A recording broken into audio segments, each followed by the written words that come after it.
मैना ने कहा, हौसला रखिए महारानी, मैं अभी आई। मैना ये कहकर बाहर निकल गई। थोड़ी देर बाद वापस आई तो उसकी चोंच में किसी जड़ी बूटी के पत्ते थे। ये सूरज बूटी के पत्ते हैं, इन्हें रगड़कर इनका लेप बनाकर राजा की टांग पर बांध दो, मैना ने रानी से कहा। रानी ने जल्दी से पत्ते लेकर उनको पत्थर से कूटकर लेप बनाकर राजा की टांग पर बांध दिया।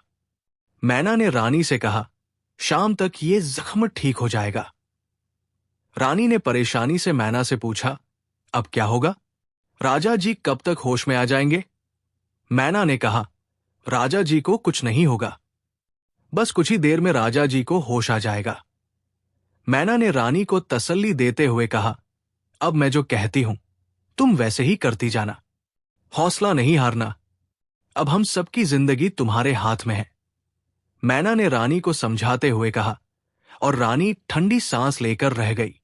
अब ये बातें हो ही रही थी कि अचानक एक धमाका सा हुआ और धुएं का बादल पैदा हुआ, जिसमें से लाल रंग का एक बौना जाहिर हुआ। बौने के मुंह से निकला, रानी की सेवा में लाल बौना प्रणाम करता है।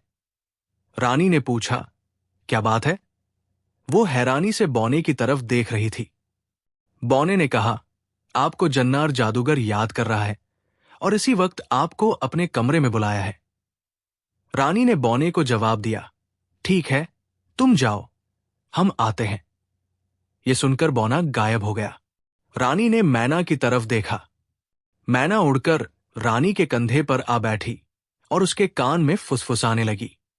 जन्नार जादूगर एक सजे हुए कमरे में बड़ी सी मसंद पर तकिया लगाए बैठा था।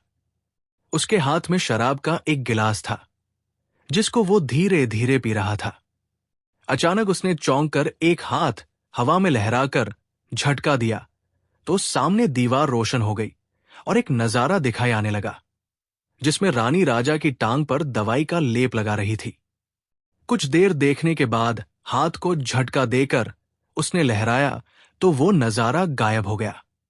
फिर एक मंत्र पढ़कर जमीन की तरफ झटका दिया तो एक धमाका सा हुआ और धुएं का एक बादल प्रकट हुआ। उसमें से लाल रंग का एक बौना निकला और बोला, क्या आदेश है मालिक? जन्नार जादूगर ने कहा, लाल बौने, रानी के पास जाओ और मेरा संदेश दो कि हम उसे याद कर रहे हैं, तुरंत हमारे पास आओ। जन्नार जादूगर ने बौने से बात करते हुए कहा, जो आदेश मेरे मालिक। इतना कहकर लाल बौना वहां से गायब हो गया। दासी रानी जन्नार जादूगर की सेवा में नमस्कार